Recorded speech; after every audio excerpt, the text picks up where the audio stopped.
Fala, tropa, eu vou fazer um vídeo assim. Eita! Não conhece não? Vai conhecer agora. É o bonde do Ruxadão, tá ligado? Respeita, tá? Em Bimazaki, em Pochinoque, na PEC, nós chega como? Nós chega milhão, tá ligado? Então respeita. Tá pensando que eu tenho medo? Que eu entro pra perder? Vai ter que respeitar o bonde e escutar o que eu vou dizer. Tipo Everson Zóio, eu não afino pra nada. Na clássica eu não jogo, só jogo na ranqueada. Não tô ligando pra ponto, muito menos pra patente. Quando eu entrar na partida é melhor sair da frente. Eu não quero te assustar, só quero te alertar. Se me trombar no Free Fire, veneno tu vai passar. Tá entendendo? Não entendeu não? Sai da reta, tá chegando o bonde do Ruxadão. Tá entendendo? Não entendeu não? Sai da reta, tá chegando o bonde do Ruxadão. Tá entendendo? Não entendeu não?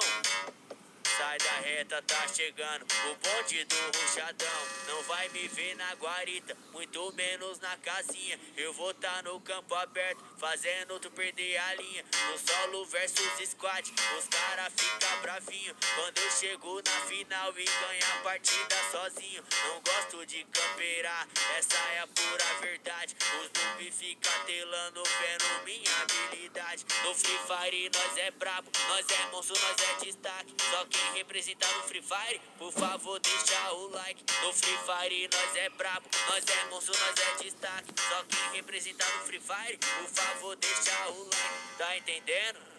Não entendeu não? Sai da reta, tá chegando o bonde do Ruxadão. Tá entendendo, noob? Não entendeu não? Sai fora. Sai da reta, tá chegando o bonde do Ruxadão. Tá entendendo? Não entendeu não? Sai da reta, tá chegando o bonde do Ruxadão. Tá entendendo? Não entendeu não? Sai da reta, tá chegando o bonde do Ruxadão. Calma aí, não fecha esse vídeo ainda, deixa eu falar com Tropa, vocês. esse foi o vídeo. Um beijo, falou e tchau.